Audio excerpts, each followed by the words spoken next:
Binarena ang gilid ng sementadong kalsada para maabot ang iligal na koneksyon sa tubo ng Maynilad sa bahaging ito ng Barangay 95 Tondo, Maynila. 5 tubo ang nadiskubreng iligal na nakakonekta sa distribution line ng Maynilad. Pero malamang na may iba pang iligal na koneksyon sa 5 tubo ayon sa Maynilad. Mahigit 100 kasi ang mga bahay sa Iskinita pero 12 lang ang kontador. May mga sumbong na raw sa kapitan ng barangay na may isang naniningil ng 3,000 pesos para magkabit ng illegal na water connection. Kami rin naman po, kailangan po namin talaga yung mahuli namin sa akto o may ebidensya sila. Hindi naman sila lumalantad. Karamihan po na natanggap ko pag meron. Message lang po, concerned citizen. Tinitrace po natin yan.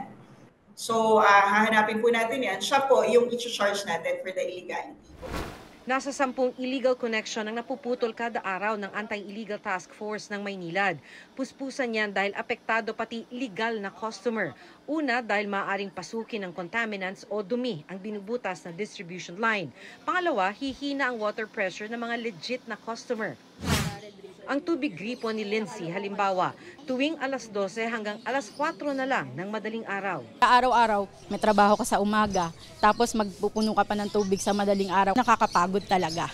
Sabi ni Barangay Chairman Ronnie Lee, nagpapahirap sa mga gustong magkaligal na koneksyon ang mga hindi pa bayad na water bill o kaya may nakaraang kaso ng illegal connection. Sana raw magka-moratorium. Gusto ko rin po talaga rito, yung mga kapitbahay namin maging legal na. Sa mga may pagkakautang, pinapayagan naman namin ng magkaroon ng staggered payments, mag-promissory note lang.